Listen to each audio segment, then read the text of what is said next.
Okay, Dr. Norman. All right. Good evening to all. Assalamualaikum warahmatullahi wabarakatuh.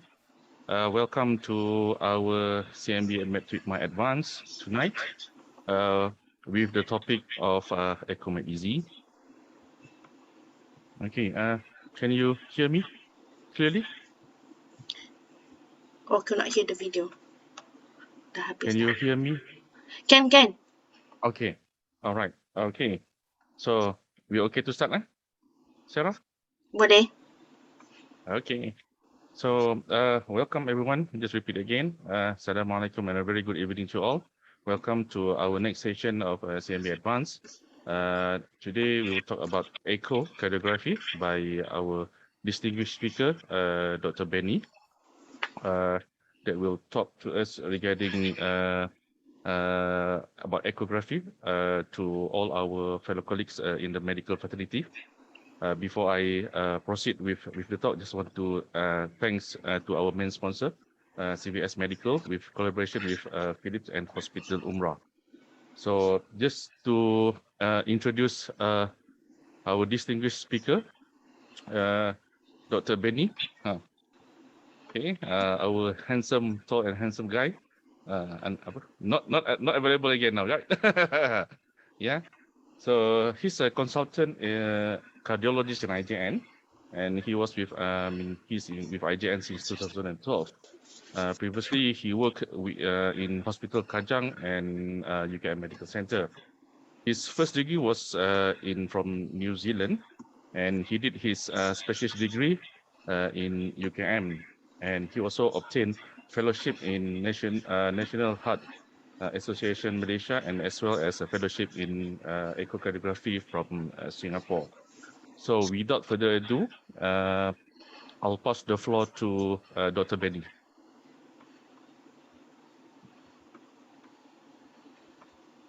Thank you, Dr. Norman. Thank you for the kind introduction. So, can you guys see the slide? Yes. All right, good. So let me just adjust a few things here. Okay. So don't forget, I mean, like what we say in the in our advertisement and promotional poster, that tonight we're gonna have some fun at the end of the webinar. There's some quiz we prepared for you guys. So don't forget, I've been told by the organizer that the best way to answer this quiz is to upload or to install Kahoot into your phone rather than using your internet. Because sometimes if your Wi-Fi is slow, your answer might not get to the platform faster compared to the other people.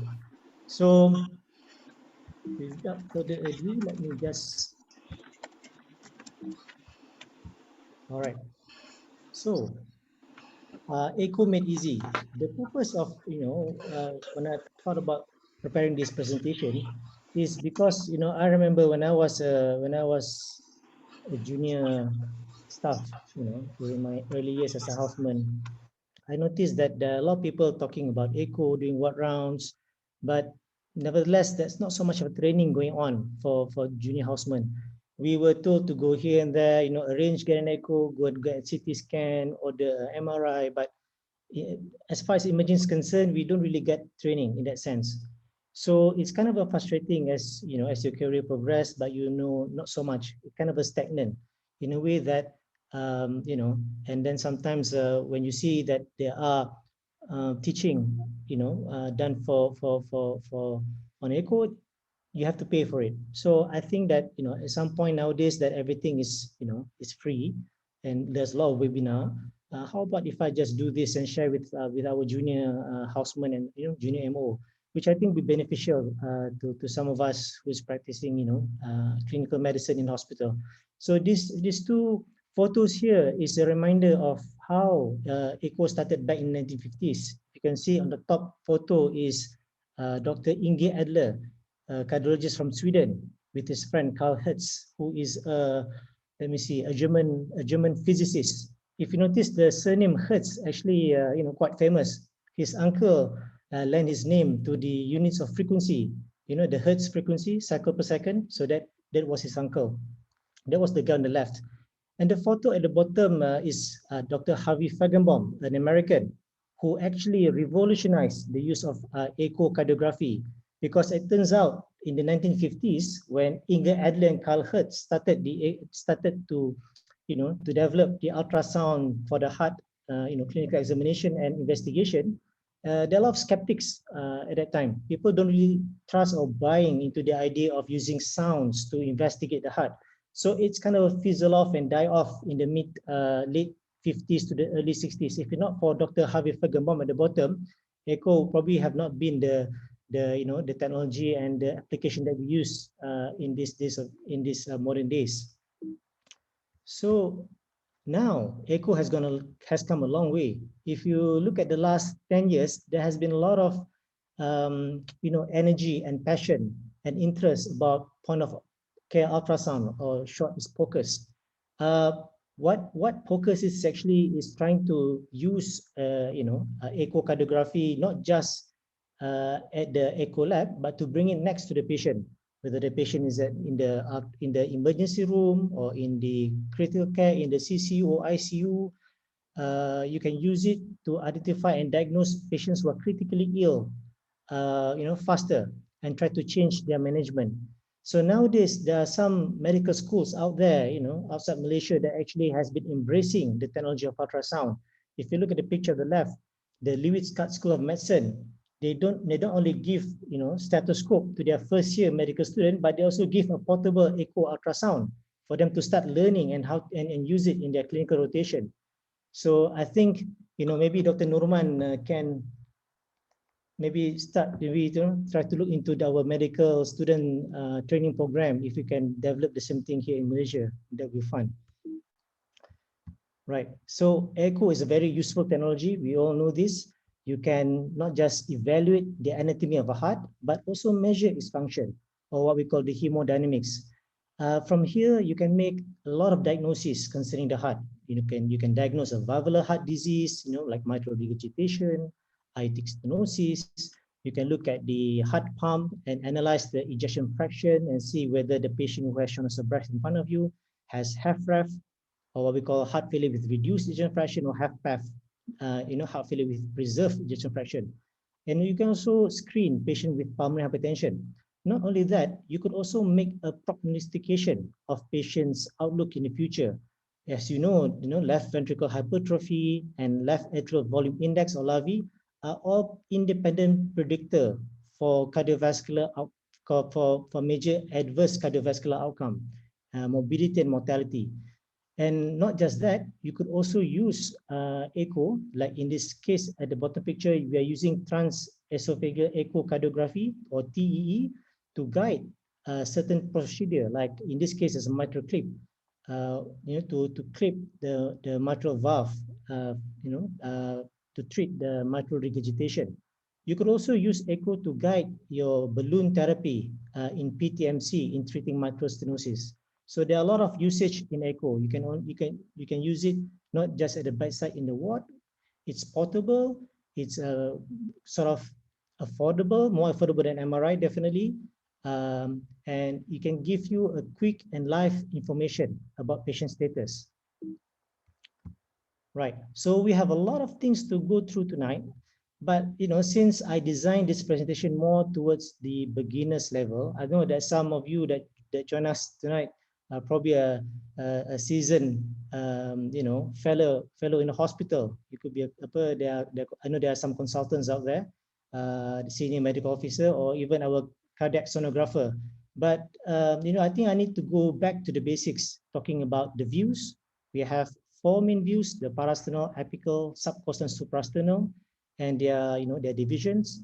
I need to talk about toolbox, look at the 2D echo, color flow, M mode, and Doppler, and using all of this to speak about the application of echo in clinical, bedside, which is looking at LV systolic function, RV systolic function, regional wall motion, hemodynamic, and so on and so forth. So now we need to know our instruments. Look at the ultrasound probe. Okay, there are a couple of ultrasound probe out there. They are the one that used by the OBGY doctor. There are some that used by orthopedics, vascular. But the one that we use for cardiac probe is actually this type of ultrasound probe, the phase array type. As you can see in the Let me just point a laser pointer. You can see here in the yellow circle here, there is what we call orientation marker. There's a marker in which to help you guide your probe, where to put it on the patient's body. On the screen itself, you will see a similar looking dot here at the top of your sector, your sector width, which basically pointing out where is your marker is in relation to the patient. And for ultrasound probe for the cardiac, is we're using the S521, which is 1 to 5 megahertz. And these are the views that you need to be familiar with, not Daniel Craig, okay? What I mean is the 4 spots on his chest. If you look at the red one at the top is the parasternal view, followed by the green one, the apical, the blue one subcostal, and the yellow one suprasternal. You all learned this anatomy back in the medical school. Right. So the first view, the most important one, parasternal long axis. We call it parasternal because the probe is located at the left parasternal area. And the pointer, the marker that I mentioned to you earlier, it must be pointing towards the left shoulder. You see here? It's left shoulder. So what it means here, it's cutting the cardiac, okay, in a long axis kind of orientation. As you can see here, the top here is the marker, and then you will see that going from the, up here is where the skin is. At the bottom here, going into the depth of the heart. You can see at the top is the RVOT. Here is the interventricular septum. Here is the LV chamber. Here is the LA chamber. Okay, let's see now. I need to bring up the wording. Okay, that's the LA, LV. So in between, you're going to get the mitral valve in between the LA and LV, definitely. And here you got the aortic valve.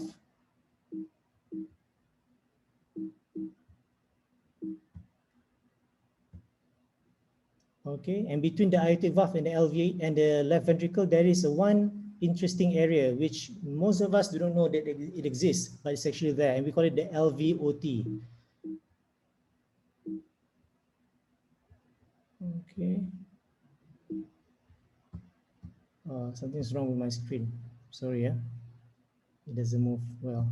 But but this is important because from this screen, from this view, you can see a lot of important structure of the heart. You can even look at the mitral valve, how it opens and closes. Look at the aortic valve. If there is a stenosis here, you can see that the aortic valve doesn't open. Even the mitral valve, if there is a mitral stenosis, it wouldn't open very well. And the heart itself, you can see that it's contracting very well in this example. But otherwise, if you're dealing with a patient with a cardiomyopathy, this septal wall will almost look akinetic, and this posterior wall wouldn't move as well. And you can also look at the chamber dilatation. If let's say there is a heart failure and the heart is dilated, in what we call dilated cardiomyopathy, that the LV is not moving. Even with the here, the RVOT, or the right ventricular outflow tract, could also get enlarged and dilated in pulmonary hypertension. Okay. Now let me see. I'll try to move to the next slide actually, but it doesn't allow me to do that. Let me try the arrow. Oh, okay. Right. So now, if you look at the parasternal axis here, okay, if you turn your marker to the right, to the left shoulder here in the red line, you will see that you can cut the aortic, the heart in the 90 degrees, in 90 degrees angle. Okay, so there's a blue line here. If you keep your aortic valve at the center, you will cut the long axis plane now into a short axis plane at the aortic level. So this is a second view that you can assess from the parasternal long axis. So if you can look here, the heart is moving, all right? There's the aortic valve in the middle. There's the right ventricular outflow tract, and there's the LA at the bottom. Now, this is because we're cutting at the blue line here. But if let's say you're cutting towards apical in the red line here, you will see that you're cutting it at the left ventricle, at the base of the LV, because you can just play around and tilt your probe up and down.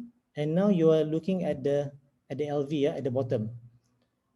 Okay, so just to orientate you, because next I want to talk about this aortic valve level.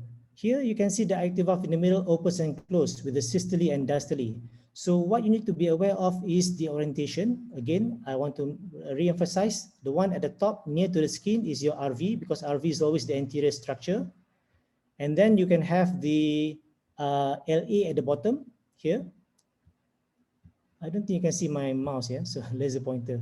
So LA at the bottom, RVOT at the top. Here, the aortic valve in the opens and close, it gives you that Mercedes sign symbol. Okay, terbalik. But if it opens well and you can see 3 cusps, that means the patient has a normal aortic valve, because we know the aortic valve got 3 cusps. As opposed to some people, I think about 1% of population have bicuspid valve, in which the Mercedes sign disappear and you can't see it. So that patient will probably be exposed to certain pathology like aortic stenosis or aortic regurgitation in the future. Here on the right side is your right ventricle. Here is tricuspid valve, and that's the right atrium. Here there is a septum, the interarterial septum that divides the LA to the RA. If you see that there is no line here, don't worry. It's not that the patient has atrial secundum defect. It's just that there is an echo dropout here, so you can't see it very well.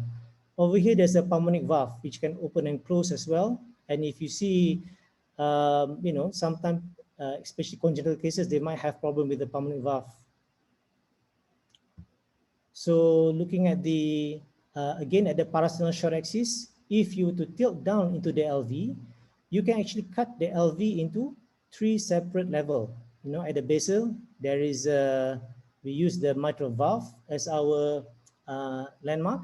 Here, the cartoon on the right side, giving the legend, the mitral valve, there's the RV. The one in the middle is the mid cavity level. Let me just play that for you. Okay, now you can see that it's moving, and the landmark for the mid cavity is actually the papillary muscle.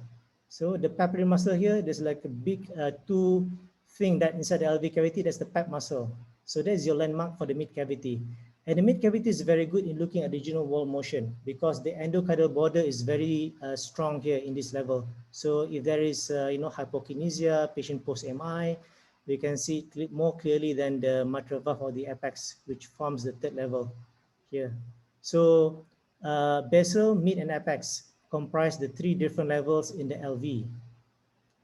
Okay, so now the other view is apical view. The very important one is the 4-chamber view. 4-chamber view here, if you can look, it's like as though as you are looking at the heart from this side. Let me just from this side, yeah. So you're looking at the heart from the apex. So where you put it, you're going to put it at the apical point, the part at the apex where you can feel the heart, the heart impulse, the apical impulse. So you put it there, and you're sort of looking it from the top of the heart, like here. At the top, you can see that you are watching it from the above of the heart, and you can see the LV, the LA, RA, and RV. So here's another important view, because you can see not just the left side, but you can see the right side of the heart clearly. You can see that the mitral valve here and the tricuspid valve, in between RV and RA. And you can also almost see the free wall of the RV here contracting. So I can tell you that the wall on the right side here is corresponding to the anterolateral wall, and the one in the middle is inferoseptal wall. And because why? Because if you look at the short axis, you can see that it is actually like a donut shape. And this view is actually when you're cutting from the inferior septum to the anterolateral, okay? Because the heart is like a donut shape, so you have like a 360 degrees. So each particular segment here comprises of about 60 degrees. So I'll tell you later how to name the other segments. Okay. All right, so here is the apical 2-chamber. In the apical 2-chamber, you are looking at the heart from the side. You're looking at this, but this picture here, this diagram at the top doesn't have a proper two-chamber plane, but it's like as though as you're watching from that side. So what you can see here is the view of the left ventricle and the left atrium, and the mitral valve again in the middle. So in this view, on the right side of the heart is the anterior wall, and the one on the left is the inferior wall. Because if you look at this donut diagram again, the green line here depict that where you're cutting the LV, anterior at the top and inferior at the bottom. Okay, so actually it's quite easy to tell the segment, because if you look at the one on, the black lines at the side of it, there's one at the bottom and the one at the top. The right ventricle actually inserts itself in between the anterior and the anterior septum segment. So from there, if you move counterclockwise in 60 degrees, you will see that the septum is comprised of the anterior septum of the LV and the inferior septum of the LV, followed by the inferior at the bottom, and then inferior lateral, anterolateral, and then anterior. To see all 6 walls, you require 3 different views. So that's why in each view you can see 2 walls. Does it make sense? Okay, so now the third view, the apical 3-chamber, or also known as the long axis. If you look at this view, you're cutting the LV in anterior septum on the right and the inferolateral on the left side of the wall. And here you could also see the LVOT connecting the LV into the aorta, and you can see the LA. All right, so this is important view, because you can see the LVOT track here, in which if you want to assess the Doppler hemodynamics of the heart, this is quite parallel to your ultrasound Doppler beam that's coming up from top. So what I'm trying to say is, later that if you press a Doppler mode, you need to have your blood flow parallel to your ultrasound beam, because if it's perpendicular, you cannot you will underestimate the velocity. All right, so now apical 5-chamber. Now this is another alternative view to look at the LVOT, which plays a very important role in hemodynamics. I want to stress that up again. But otherwise, the wall of the apical 5-chamber doesn't really tell you much, because it's actually a slanting oblique plane. So what is important here, you can see again the opening of the aortic valve. If there is a problem with the aortic valve, you can see it from this chamber, from this view. And you can also use this Doppler information to calculate your stroke volume and also your aortic valve area. Now this is another view, subcostal. This is another alternative view to look at the 4-chamber view, but here the RV is lying at the top, with the left ventricle is on the left side. And what is special about this view is that if you look at the line between the RA and the LA at the bottom here, which is the interarterial septum, it is now lying perpendicular to your probe, your Doppler probe at the top, okay, as opposed of lying parallel to it. So when it is lying perpendicular to your ultrasound beam, you don't have any more dropout signal. So this is a very good view to look if the patient has ASD, okay, or jantung berlubang. So the other view that you could look for in subcostal is your IVC. IVC is inferior vena cava, in which you can see that it's draining into the right atrium. So what is important here, you can assess the patient's volume status. So this is quite popular in POCUS investigation, where you can measure the IVC diameter, okay, and see whether it is collapsible with inspiration. If the patient IVC does not collapse with inspiration, that means there are a lot of volume inside the body. But if it's collapsible, that means the patient could be hypovolemic. If the patient have pulmonary hypertension, also anything that could increase the volume on the right side will make the IVC less collapsible with inspiration. The picture at the top here is a reminder of how pericardial effusion can be detected in the subcostal view. Okay, the one on the left, you can see there is a marked echo-free space here, which representing fluid. So this is a good view to help and guide our needle during pericardiocentesis. Okay, the last view is the suprasternal view. This is not a very popular view because sometimes, in some cases we skip from doing this unless if you think that there is some problem with the aortic valve or the ascending aorta with your parasternal view earlier. If you think that your aortic valve has aortic regurgitation or the ascending aorta looks dilated, you must do the suprasternal view because here you can have a look at the aortic arch and also the proximal descending aorta. So as you can see here, the diagram in the middle, there is also a brachiocephalic artery, left common carotid artery and left subclavian artery, which form the great vessels of the aortic arch. If you look in the middle, below the aortic arch, you can see there is a right pulmonary artery, not well visualized in this study, but it's there.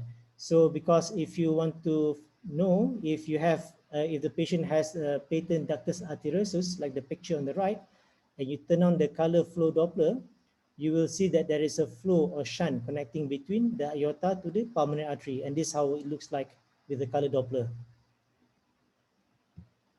Right. So now, I think rather than talking about, this modality, let's talk about some cases. It will make it more interesting. So what we have is a 47-year-old male. He's a smoker. He presented at late at night, like 2 a.m. in the morning in your emergency room. You are the only medical officer working in a district hospital. And then this patient, although he has atypical chest pain, but his father has died of MI in his 50s, and when you send for troponin T, it came back at 13, just at the upper normal limit. You order an ECG, it looks like this. There's no obvious ST elevation or ST depression, so that's good news.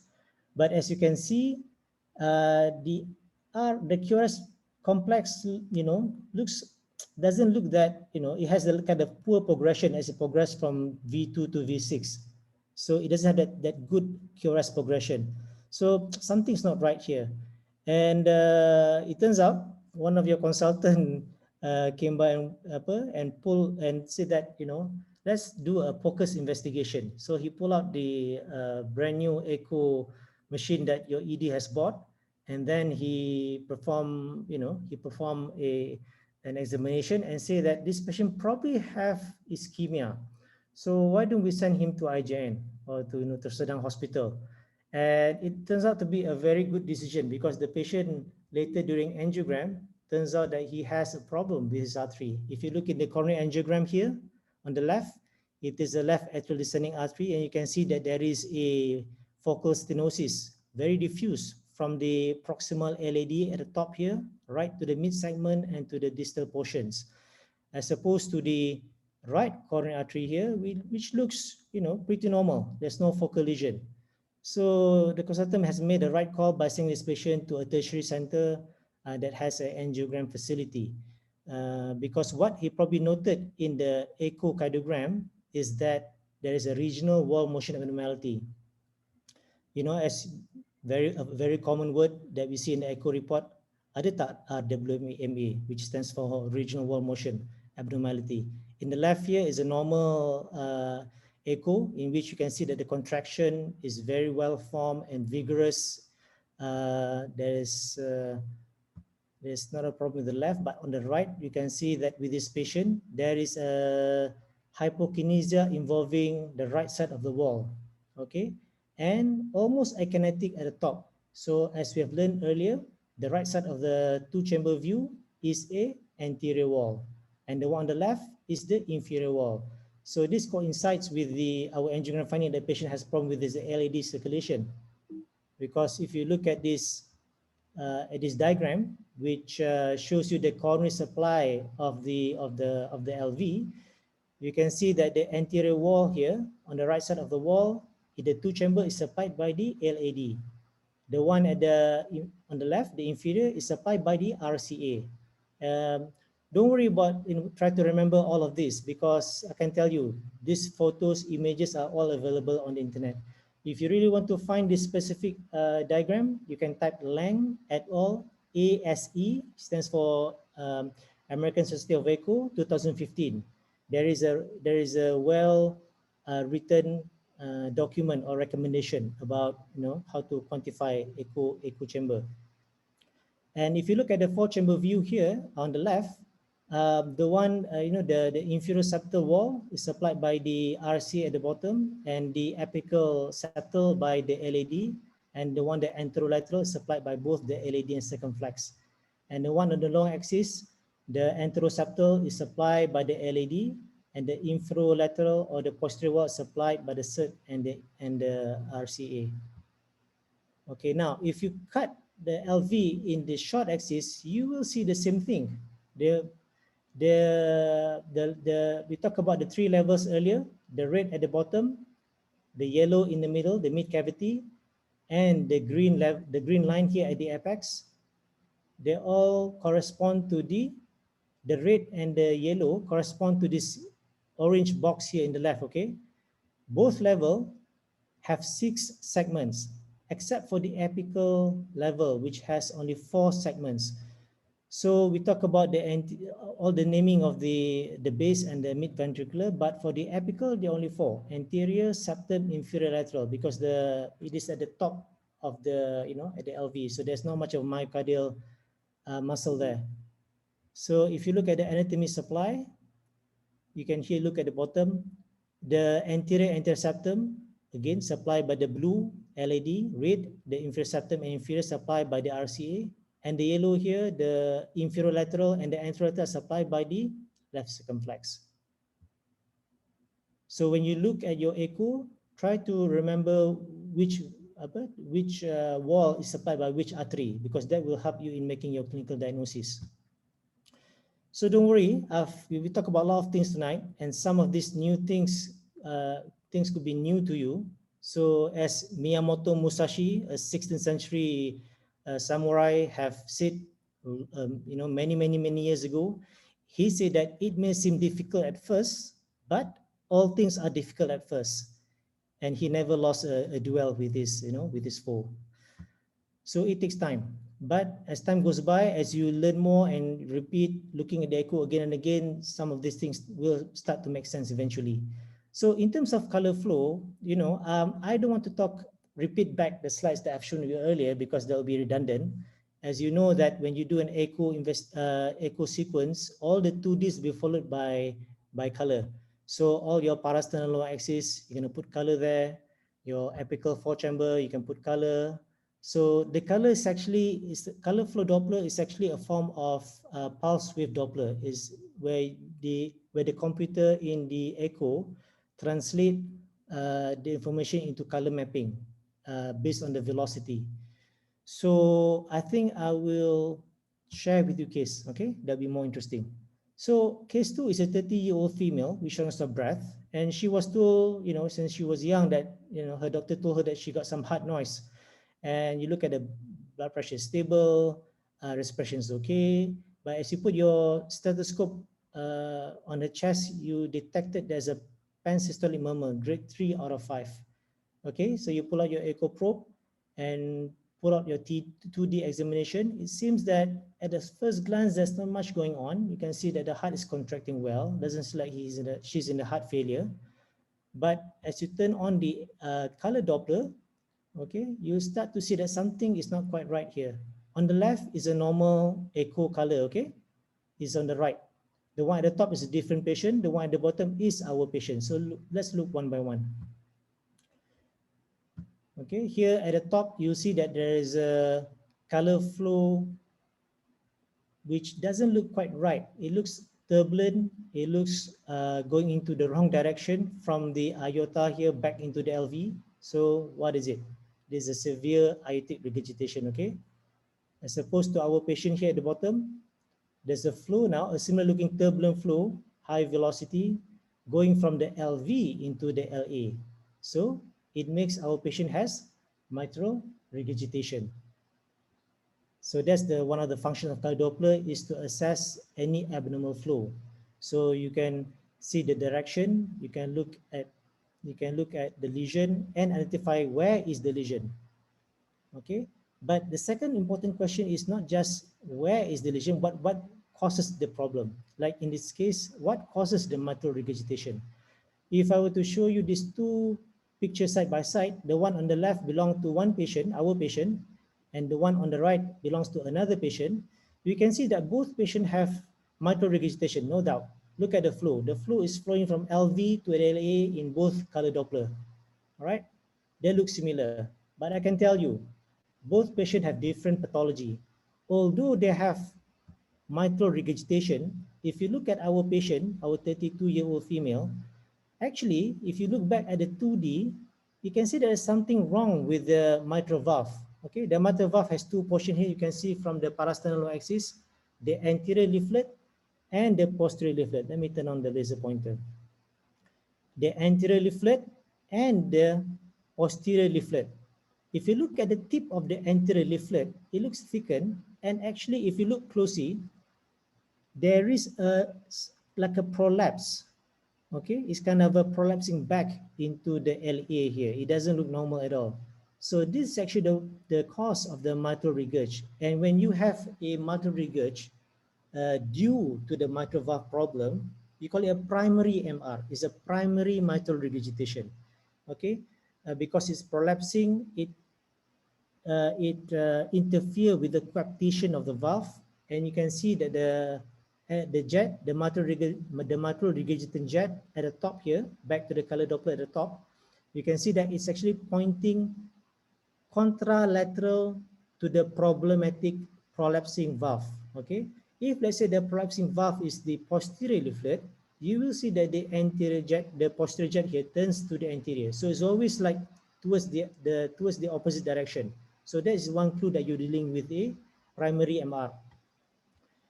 So let's go back to arrow here. If you look at the other patient here, although this person also has an MR, but look at the mitral valve.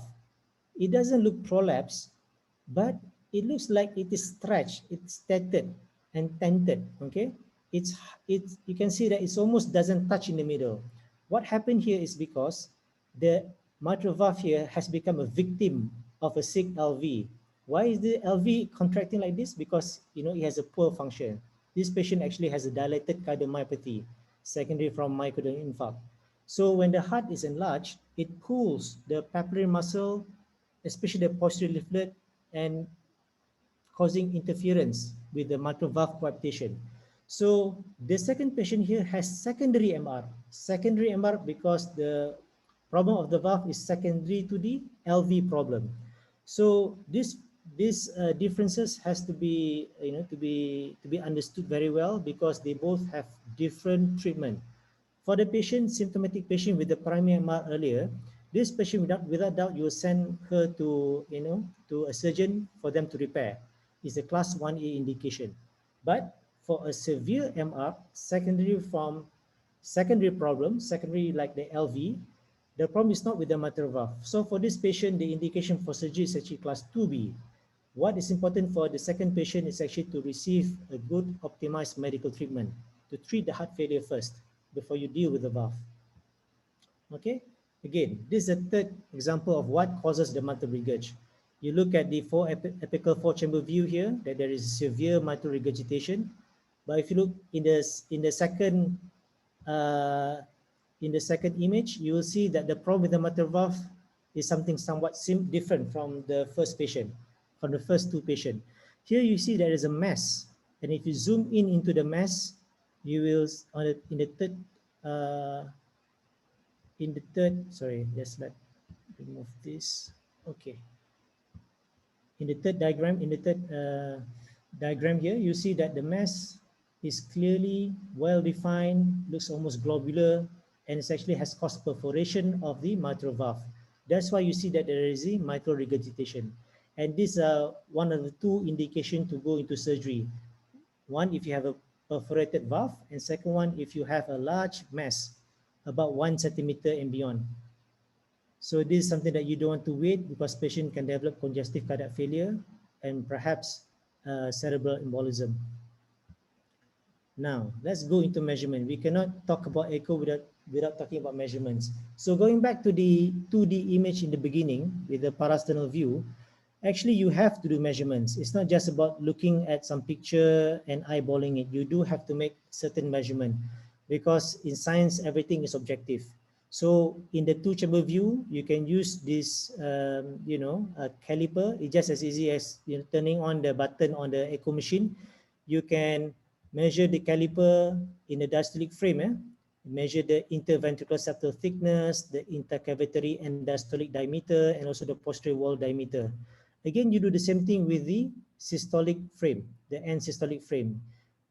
And we know that from our second year physiology medical school, if you measure the end diastolic here, and of course the echo will give you, a volume.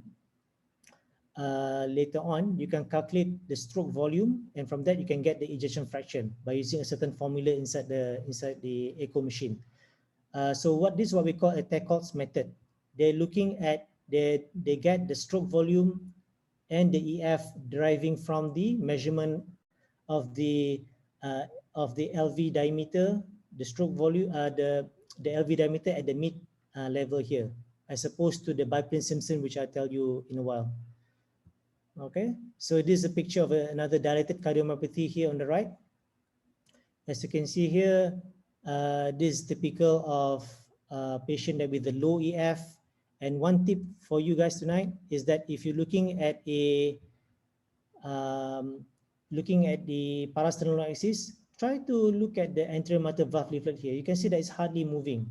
So that's a good sign that this patient might have, a very severe EF. So this is, I'm not surprised if by eyeballing this LV is about, 30 to 35%. All right. Again, the measurement, you can look at the ascending aorta. Here it's dilated, and on the right side is a measurement of the right atrium and the left atrium, which are important in part of our overall assessment. Now, the other feature that you can use or tool is the M mode. Now, M mode is very special. Actually, from the historical point of view, M mode precedes 2D echo, precedes color echo and Doppler. It's one of the first few application that we found with echo back in the 1960s at the M mode. What is the good thing about M mode is able to give a superior temporal resolution. Okay, what I mean by that is, if you look at the picture on the right, it's actually a freeze frame of the M mode when you put the cursor right here across the LV. Okay, so what it does is paralyze the muscle across x-axis, which is time, and the y-axis, which is the depth.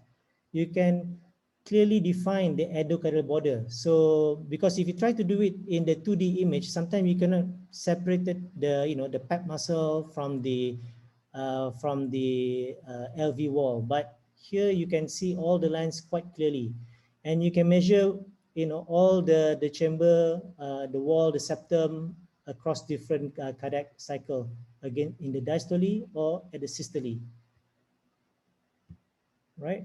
And also you can use M mode to look at your TAPSE. TAPSE stands for tricuspid annular plane systolic excursion, which is how you measure your RV systolic function.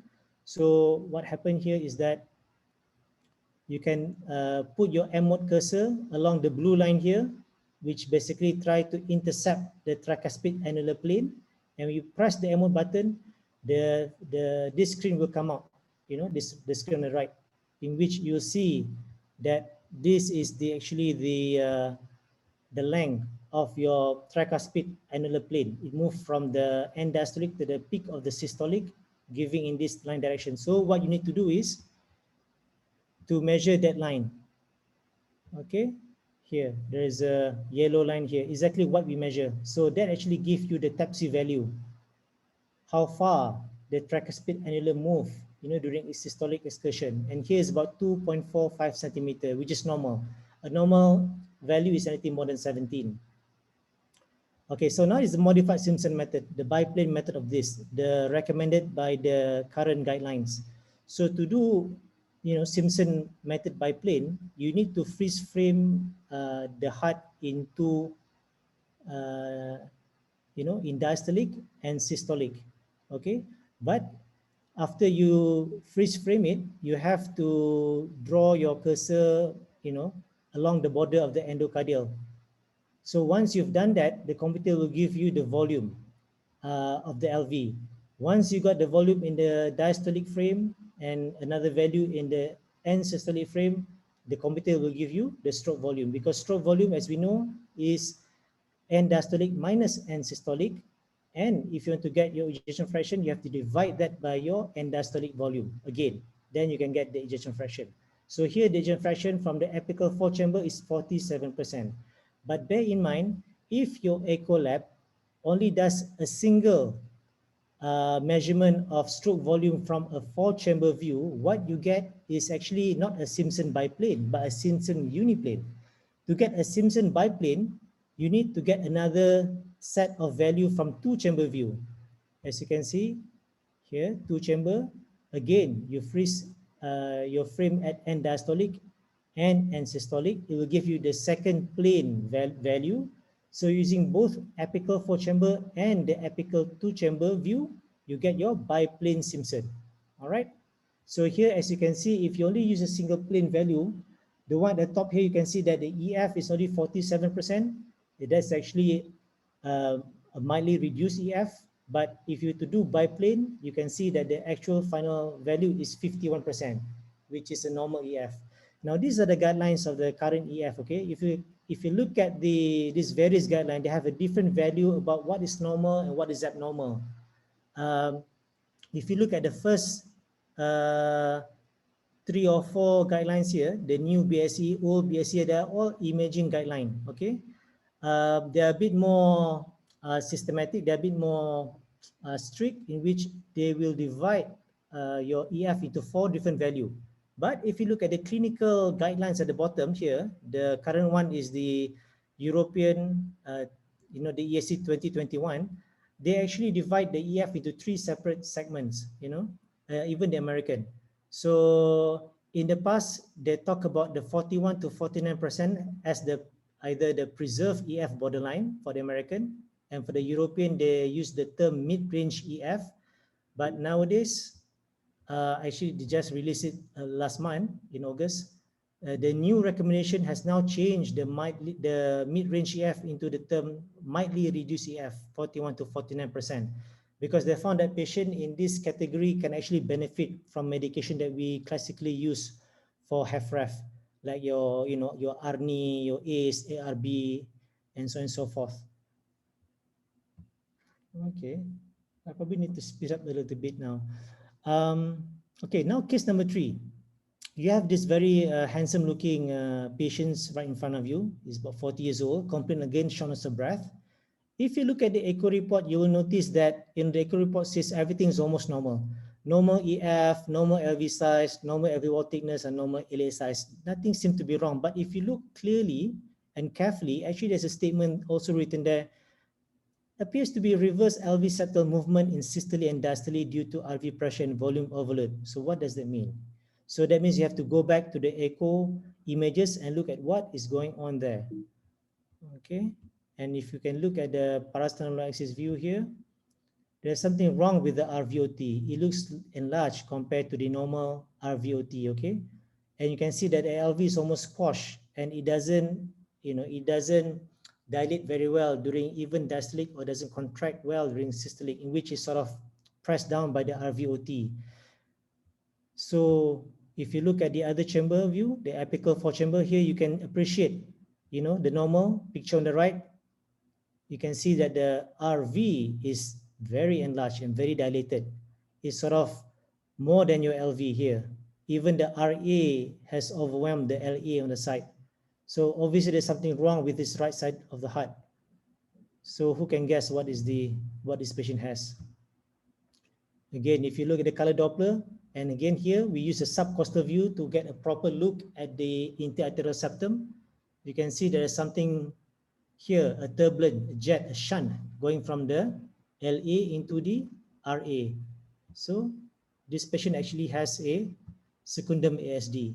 So that explains why there is an increase in volume from the left to the right, the shunt causing increase in in volume and later on pressure causing patient to have a pulmonary hypertension. That's why he's breathless. Now, hemodynamics. All right. Hemodynamics is very complicated, very long lecture, but I try to skim through the important bits of it. Back in the old days, in the 60s and 70s, the only way to measure the hemodynamics of the heart is by putting a catheter inside the human body. You need to put the catheter, from this picture, to puncture and put your catheter into the RA to measure the RA,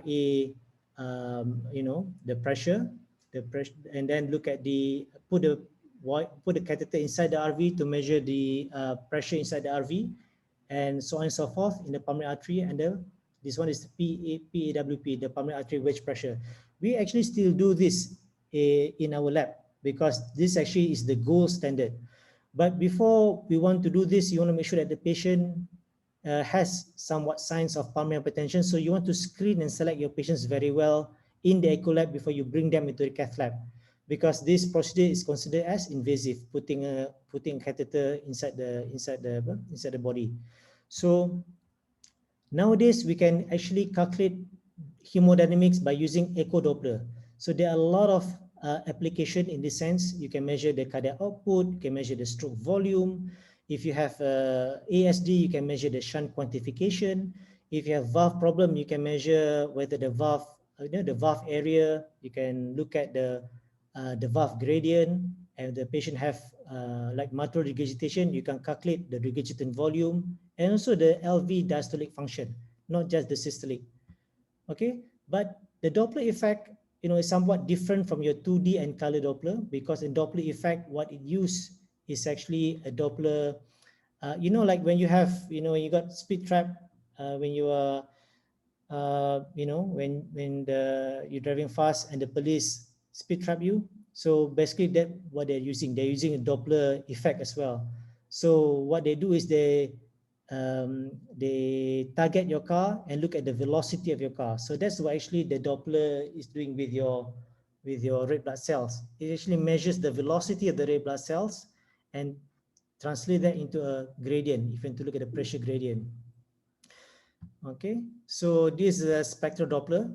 What you do is you find a view in which your blood flow is parallel to your probe, and then once you press your PW or CW, which I will explain later, you will get this image. Okay, in this case, this is CW spectral Doppler, or the continuous wave Doppler. So what it does here, it tells you the velocity of your red blood cells, okay, the blood flow. So the direction here, you can see there's, let me turn on the laser pointer. There's one here at the bottom pointing towards bottom of the baseline here. That means it's moving away from your probe. If the spectral Doppler is pointing up towards your probe, which is at the top, it means that it's coming towards you.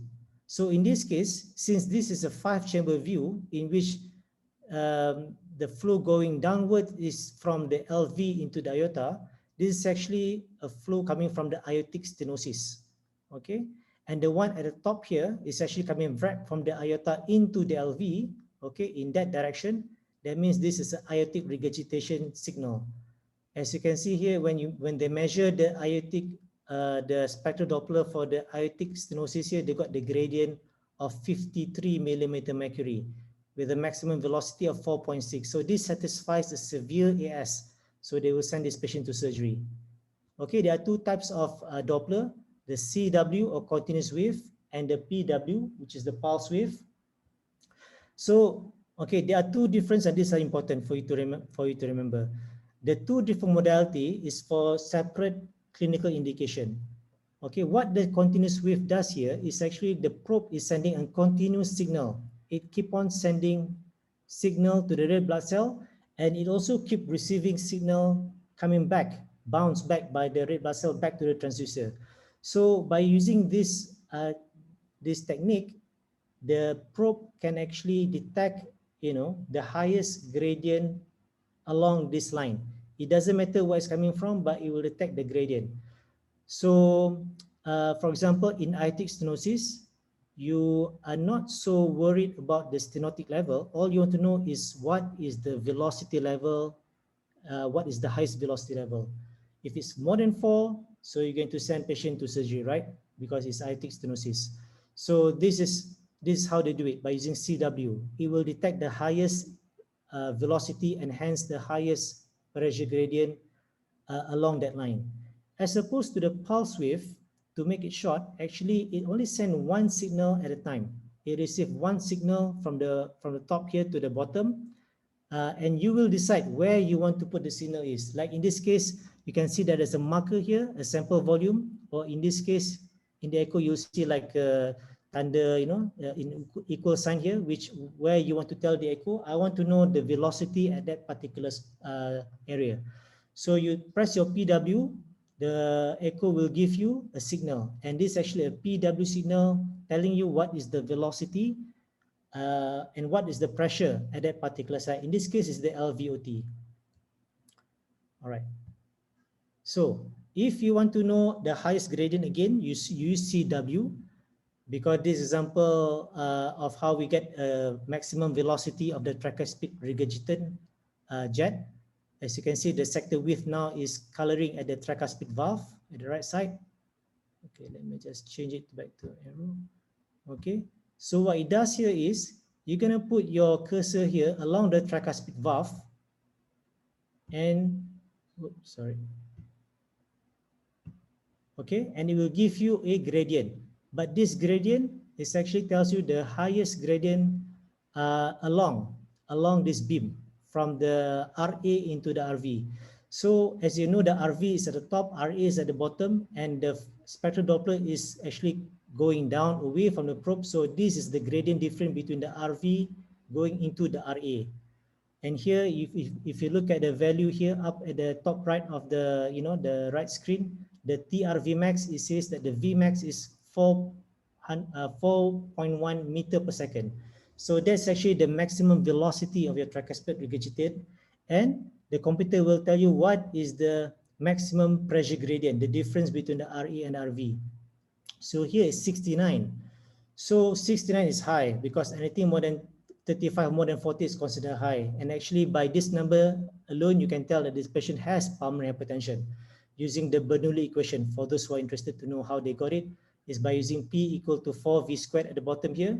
So what do is you plug in your Vmax velocity in the V, you square it and times 4, you got the P value here, 69. Okay. Okay, I think we are sort of running out of time a bit, but I think I'll try to tell you how we calculate stroke volume, because this is also interesting. So stroke volume and cardiac output is very important for patient that in the CCU or from ICU, in which you want to help gauge on whether you want to change their inotrope, you want to wind down the inotropes, or playing with the fluids. You need to know how much the heart is contracting, how much the stroke volume is given by the heart. Because the stroke volume formula for cardiac output is stroke volume times heart rate. You got the cardiac output.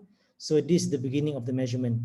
So what you need to do is you need to that the stroke volume for the heart is actually coming from the LV through the aorta, in this area called the LVOT. So what you need to do is to imagine that there is a column of blood moving from the LVOT to the aorta here, okay, the yellow line here. So step 1 to measure stroke volume is you need to measure the LVOT area, because it forms the cylinder, okay, the area, because the formula for a cylinder is pi r square times the height. So in a way, you have to begin by measuring the area here, but there are some assumptions here that need to be made. We need to assume that the LVOT area here is a circle. All right. So what you need to do is measure that circle, the diameter. So, okay, here's the formula. Circle area is pi r square. You remember that from your, Form 3 mathematics. We need to measure the diameter from here at the LVOT. Okay, you measure here and it tells you it's 1.9 cm. Let's round up, become 2 centimeter. Okay, now we use this circle. 2 centimeter is the diameter, but the radius is actually 1 cm, correct? Radius is 1 cm. So you put the 1 cm, you plug it into the formula, the circle area formula, pi r square. So pi is 3.142, that's constant, we know that. times 1 squared is 1. So the circle area is 3.1 centimeter square. So you've done the first part. It's easy. And what's easiest is that the computer will tell you the figure. You don't have to calculate this. All you have to do is measure the LVOT distance here, the diameter, and the rest the computer will do it for you. Step 2 is to measure the stroke distance or make the height, okay? Because it's column of blood, remember? So what we do is we need to go back into the apical 5 chamber or the 3 chamber in which we can see the LVOT. Again, the LVOT occupy the area between the LV and the aortic valve, okay? And then you press PW or CW. Okay, since this is not a live, I did tell you it's PW. So PW, you need to put your sample volume right here at the LVOT and press PW. It will tell you the velocity exactly at that area. Okay, now you have the velocity number. Once you trace it, it will tell you the VTI or the velocity time integral is 24 centimeter. So why is it in centimeter? Because VTI is actually the area below the curve. What it tells us is that at this particular velocity, at this given velocity, the column of blood travels 24 centimeter during one ejection in systolic. Okay, so again, don't worry, the computer will tell you the result. All you need to do is give them the VTI result. As we know, the stroke volume is equal to area times VTI, or the distance in that cylinder. 3.1, we got it from before. The 3.1 centimeter square area of the circle at the LVOT times your 24 centimeter VTI, and you got your stroke volume, 74 mils. Okay, and from that, we know that if you times the heart rate, 74 times 75 heart rate here, you get 5.5 liter. This is the patient's cardiac output. Again, don't worry, if you can't remember the formula, you don't have to. The computer will tell you. All right, I'm going to finish off by showing you some nice, pretty picture of a 3D echo. This is an echo from our TEE machine. Here, you can see on the left here is a picture of prosthetic heart valve, opening, closing, and well. There's no problem. But if you look at the top right, the 2D TEE, this is not your transthoracic, this is a transesophageal. That's why it's upside down. The one at the top is LA, the one at the bottom is LV. So here you can see that one of the prosthetic leaflet doesn't open very well. One of it opens, but the other one looks jammed. We can confirm that by doing a 3D. Okay, here you can see at the bottom here that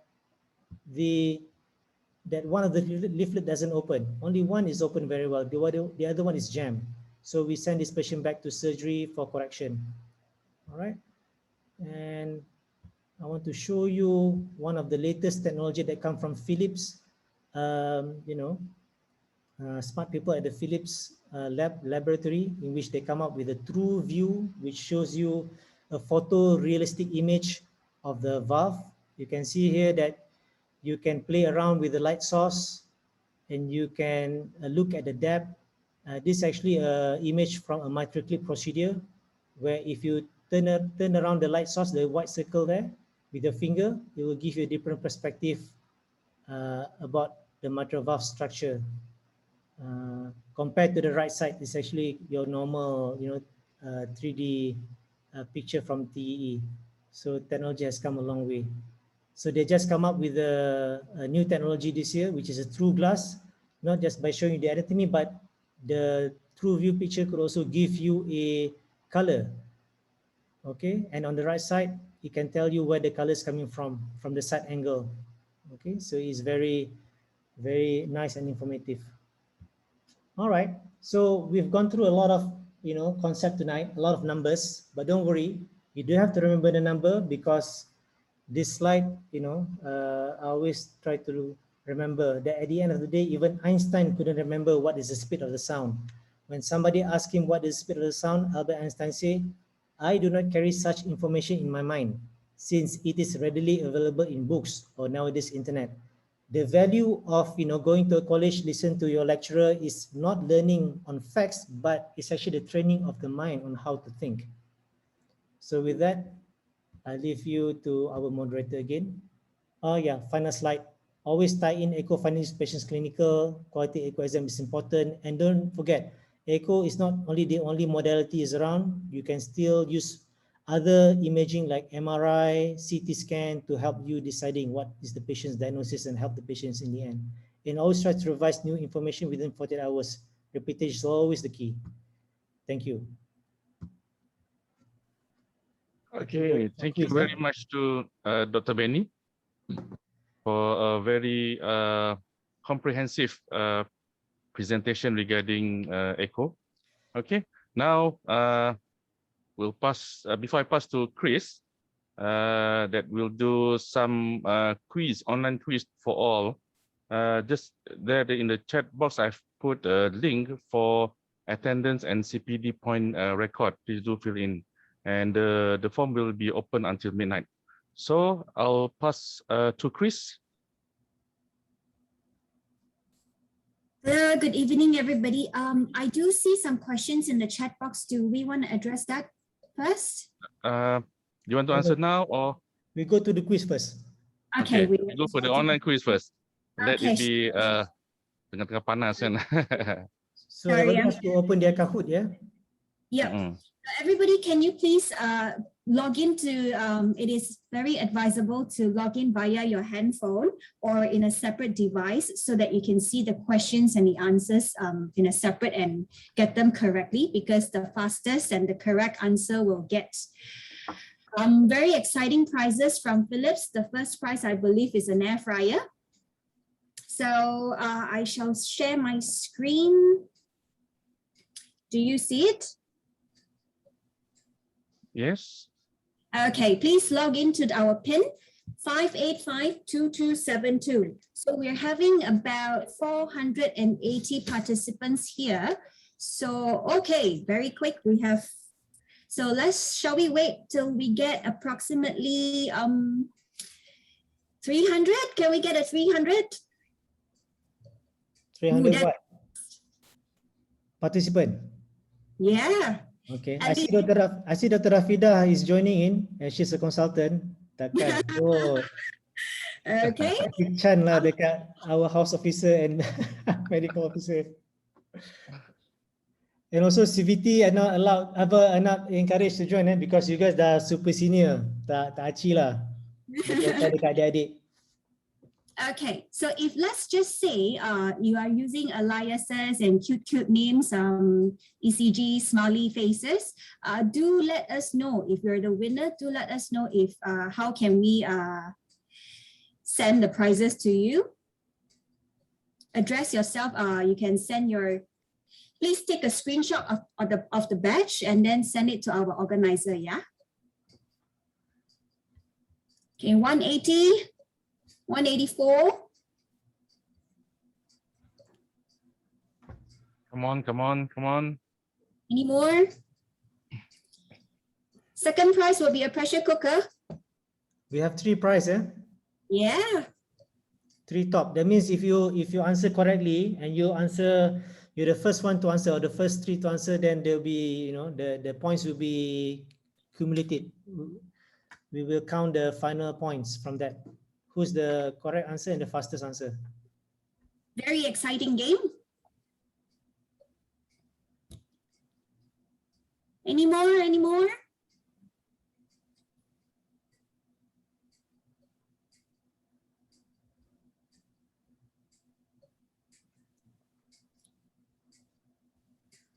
Maybe we'll start when we reach 300.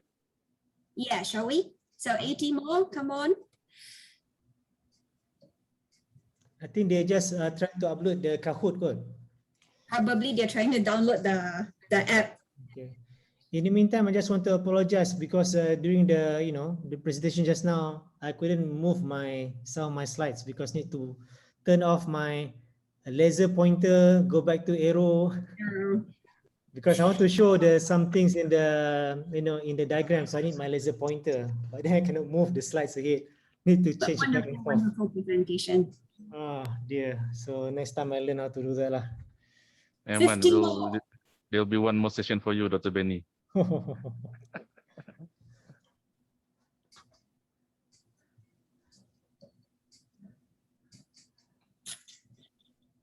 Dil Kumar is right. Faster finger will win. All the best. Yeah, we have Oopsie Daisy. Yeah. Oh, many First cute. going to Langkawi, No. No. Echo Master. Wow. No trip to Langkawi yet for me. It was just joke. Probably not now. Not Okay. yet. Not yet. Shall we carry on with this number first? Okay, are we so, happy? so we will just start at 239. Oh, we have 250 already now. Okay. Is it 250 ah? Oh, cepat ni. Okay. Yeah. Right. Okay. Dah naik dah balik. 258 now. Okay, Chris, first question. Okay. We'll start. First Okay. question. It's just a warm-up question. Starting 3, 2, 1. It's a poll question. No points will be given. How is everybody feeling tonight? Excited? Confident after all the talks and given by Dr. Beni? Amazed? Or are you curious to learn more? Ooh, 180, 190? Each questions will be given 30 seconds to answer, yeah? But quickest fingers with the longest streak of answers will gain you a position at the podium. Wow, so mostly I can see everybody is excited. Good job, Dr. Beni. You got everyone excited. And I want them to be excited and curious, and they will learn more after this. okay. So the next one is the real game. Which of these are not part of the apical view? Apical 3, apical 4, apical 5, apical 6. Choose wait, not the part, yes. the wrong Which answer. of these are The wrong not? answer is the correct answer. Yeah, tricky one, yeah? False. What is false? I hope this is easy. I hope so. We shall see. Okay. Yes, okay. Thank Good, God. good. Would you like to explain, Dr. Beni? Well, the apical 6 doesn't exist. If any one of you able to find it, let me know. We will co-publish together. Okay, the next question. Okay, we see NQB, it's on the scoreboard. Second, Yeah. Right. Okay. Miss Suri is chasing up. Let's go to third question. Multiple select. So you may choose more than one answer. All right. Name the 2 leaflets in mitral valve. Okay, you can see here. What are the 2 leaflets? 2 answers, yeah? Pick your answers.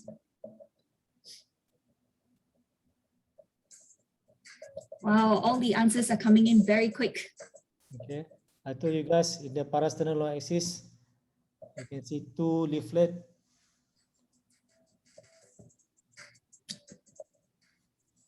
Three, 2, 1. Good job, everybody. Good job. Good job. Correct. Anterior and posterior leaflet, in which you can see them in the parasternal long axis next to each other. In the short axis, also you can see the parasternal long axis, the fish mouth view. Okay, let's see who is on the top. Ooh, Linus J has taken over. Echo Master is coming up. Interesting name, and Aaron Ong. Okay, fourth question. What is this view? Look at the picture here. What view is this? One correct answer. Apical 4, apical 3, or apical 2? Chop, quick. Wow. As you can see, the questions are not that hard because designed for the, for the junior staff, our junior colleagues. Stimulate them. Okay. Yeah, good. The majority pick apical 4. Yeah. Just now you can see that there is a LVOT. So when you see LVOT, it could either be 3 or 5. It cannot be 4. But since you can see all the 4 chamber, you can see the LV, the LA, RV, RA, and plus the aorta. So aorta make up the 5 chamber, the 5th chamber. And by the way, this is a colloquial. I mean, this is not in the guideline, but we all call it a 5 chamber view. Okay, let's see if the scoreboard has changed. Oh, Lim SJ is going strong. Wow. On two. Sue is up. Okay. According to ASE and European Imaging Guideline, which is the recommended in measuring your ejection fraction? Your Tekos method, your biplane Simpson, M mode, or by just eyeballing? Let us know. It should be easy. I hope nobody will get this wrong. Okay, Dr. Beni has mentioned it several times.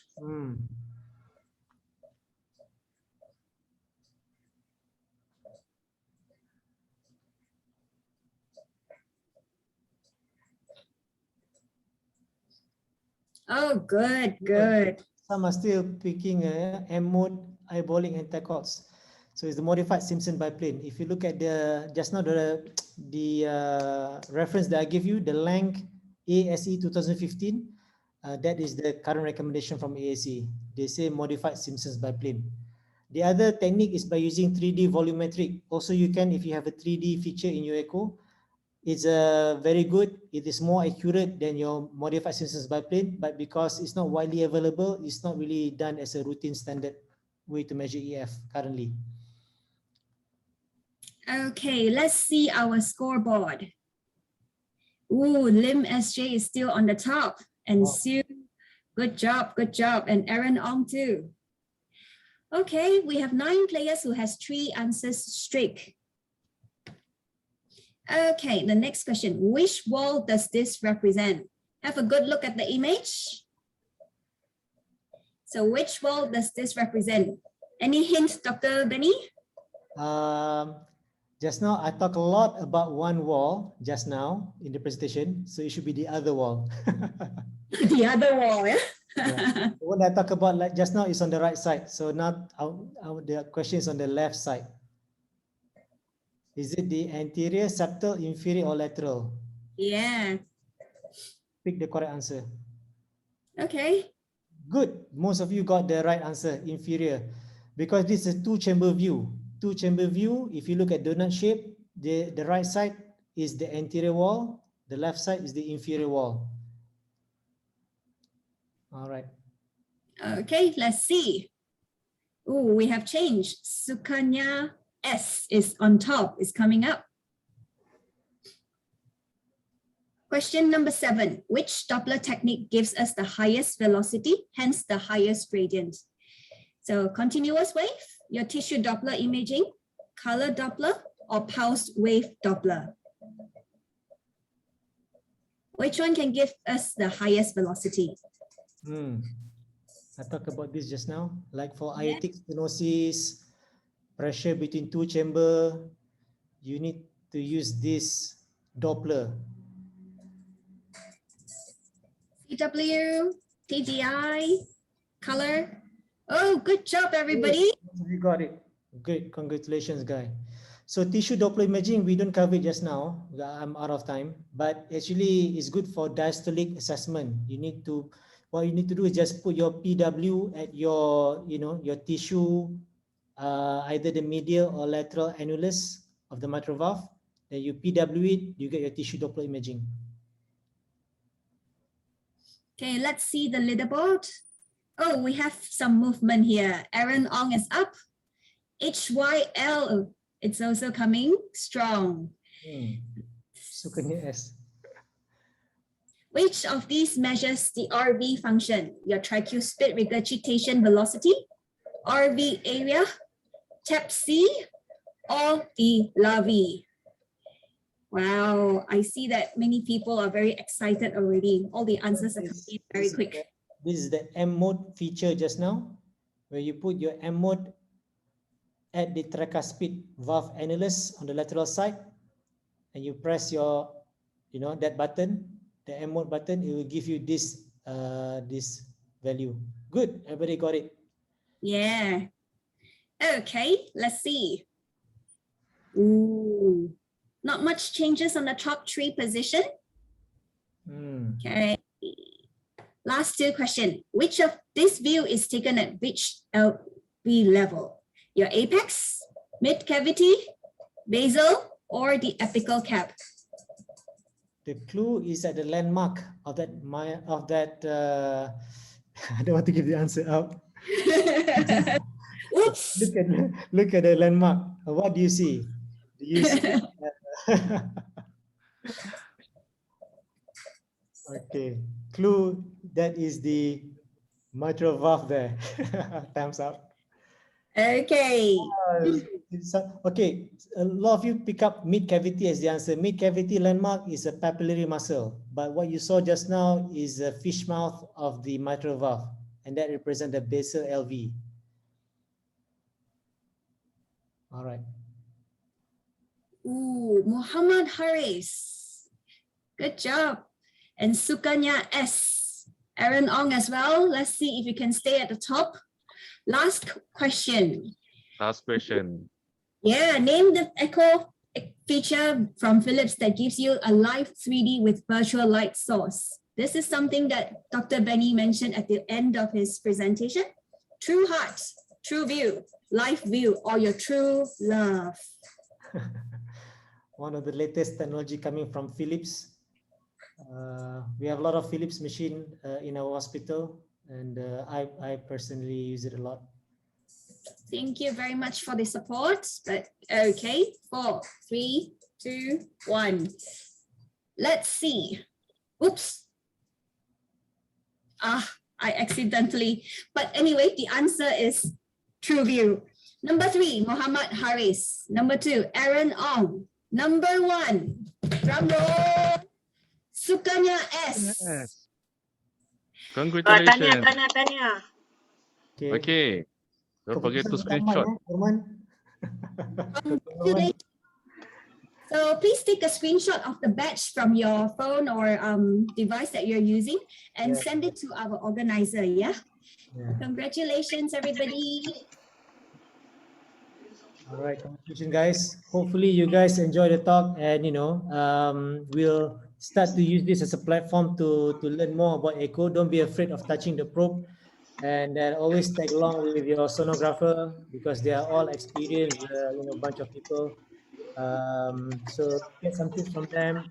Hold the echo, start to scan and read more. Anything that you're not sure, you look it up in the book. Okay, and you'll eventually get there. All right. So we know the winners who got the air fryer. We have time for questions.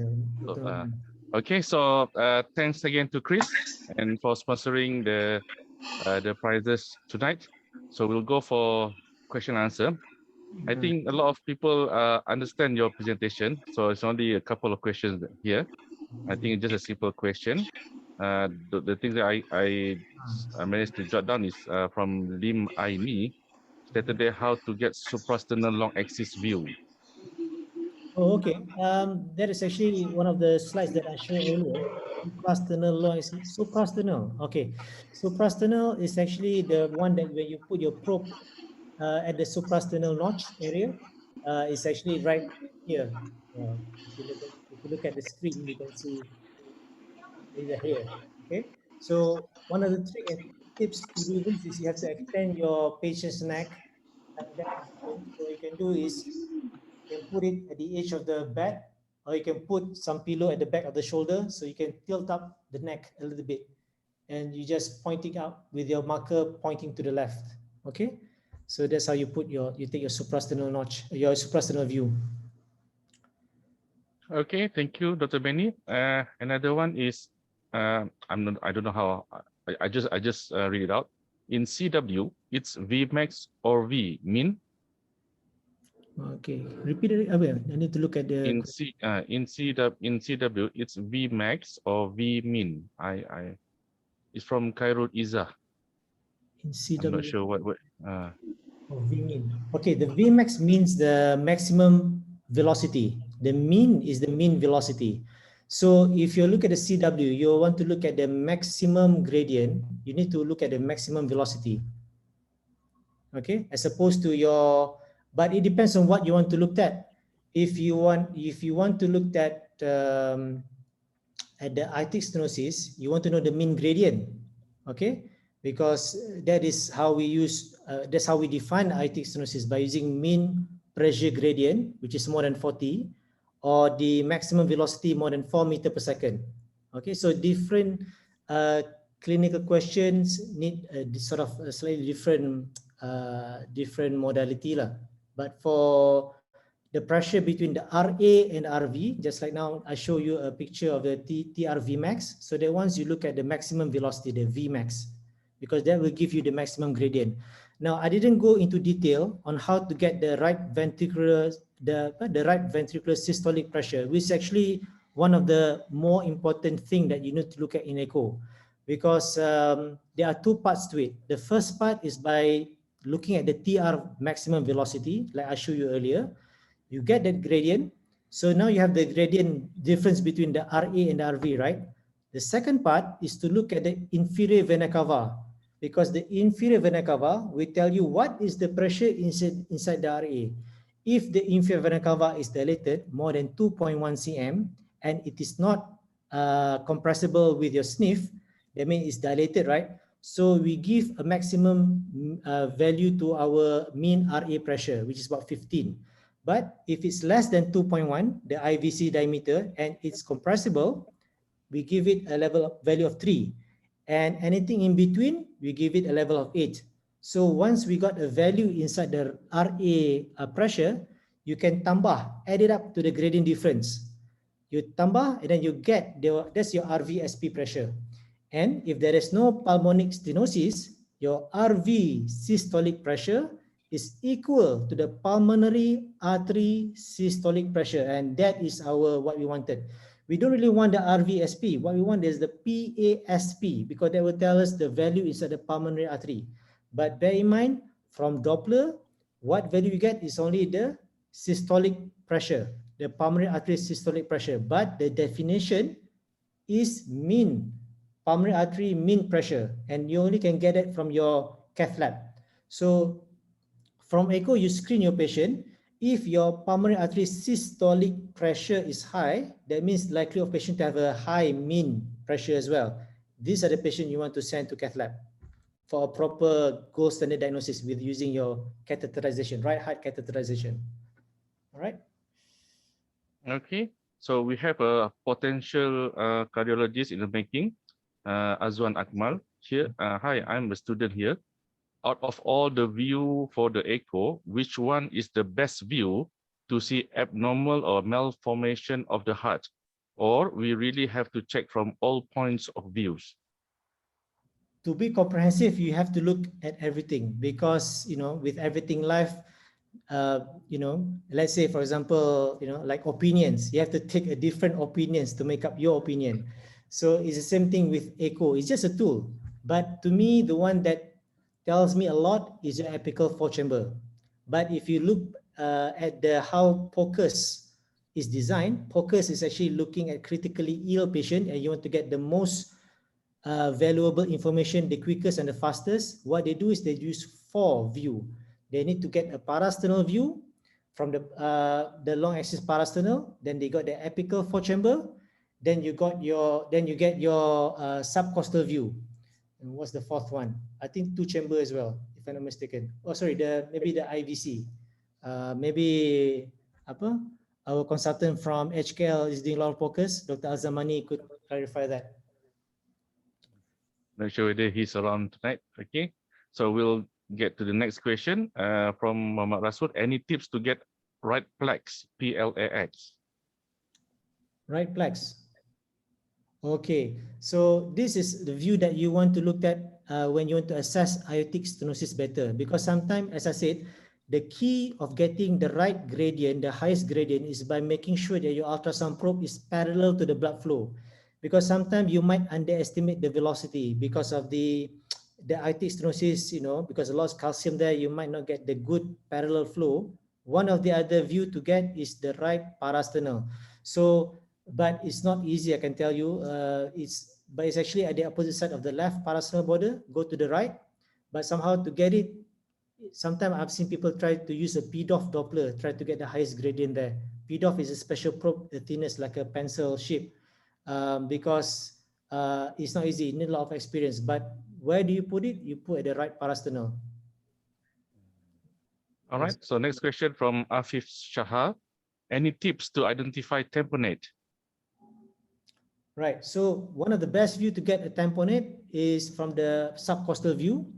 And from the subcostal view, if you look at one of my diagram just now, you see that there is a effusion at the front of the RV, at the RV free wall. So what you need to see is the collapsing of the RV wall during diastole. Okay, during diastole, the RV is supposed to be expanded, right? But if you see that it is engulfed inside, concave, compressed, that means there is a tamponading is going on. But tamponade is actually a clinical diagnosis. It's not really based on echo per se. You might have an effusion, a large effusion, but the patient might not have tamponading. Tamponade comes with, systolic hypotension, JVP raised, muffled sound, and patient is getting restless. So that's when clinical tamponading is happening. So echo is to assist you locating. Okay, so you must remember your clinical skills in order to identify tamponade. Next question from Taufik. Is there any method to measure RV volume, or how do we measure RV volume? RV volume, you can use a 3D RV, like in the LV we got our 3D probe, so we can use the same technique in the RV. But I can tell you on our daily case to case practice in hospital, we hardly use it. We usually depends on 2D measurement, eyeballing, and looking at the basal diameter, the mid diameter, and the long axis diameter in a focused RV wall. So that alone can actually give you a good estimation of whether the RV is dilated or not. But if you have the 3D probe, you can measure the RV volume. Okay, so next question from Fu Tang. Which is advisable to measure LV diastolic function when patient inhale or exhale? To measure LV diastolic function, what is important? Well, I didn't cover in the lecture just now. There are few things that you need to measure. Whether it's inhaling or exhaling, I don't think it really matters. What matters is that you need to identify 4 things. Number 1 is your tissue Doppler imaging. As I said earlier, you put your pulse width at the medial and lateral side of your medial annulus, the valve. Okay, then you get your EA ratio, the velocity of the mitral inflow during the early diastolic compared to the late diastolic. It's very difficult for me to explain it without the diagram, but I hope you can understand. And third, you get the measurement of your LA volume index. Okay, that will tell you whether the LA is dilated or not. The cutoff level is 34 centimeter per meter square. It has to be indexed to the body surface area. And the fourth one is the tricuspid regurgitated maximum velocity I told you earlier. The cutoff point for that is 2.8. So there is a recommendation made by the American Society of Echo in 2016, which discussed about this in great detail.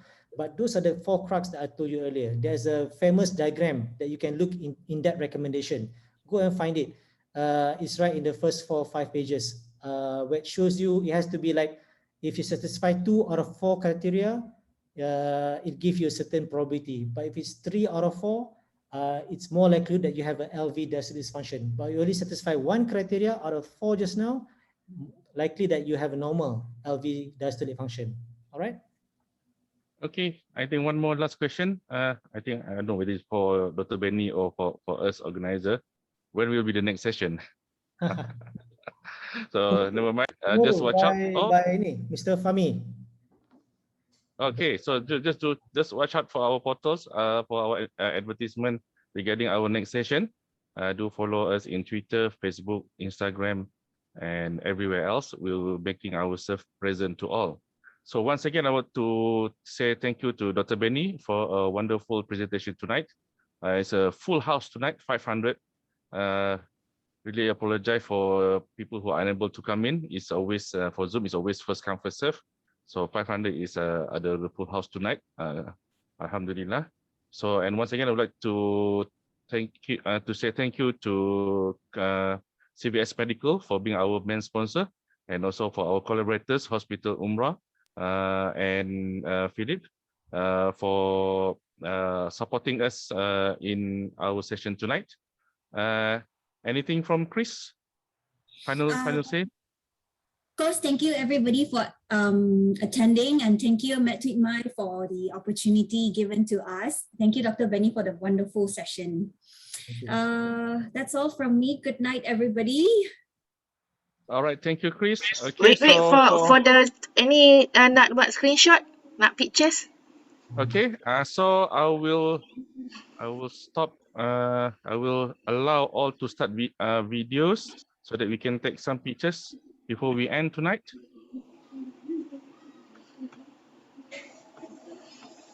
Group photo. Group photos, okay? Sarah, ambil. Nak ambil ke sekarang?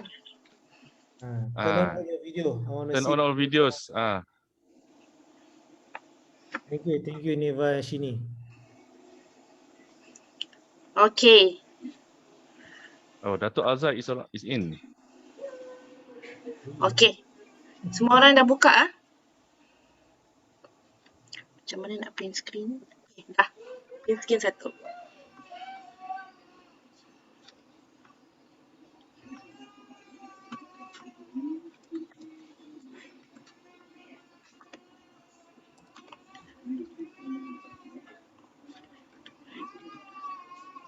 Okay. Thank you everybody. Thank you, and good night. Okay, so that's all for tonight. So wishing you have a nice night.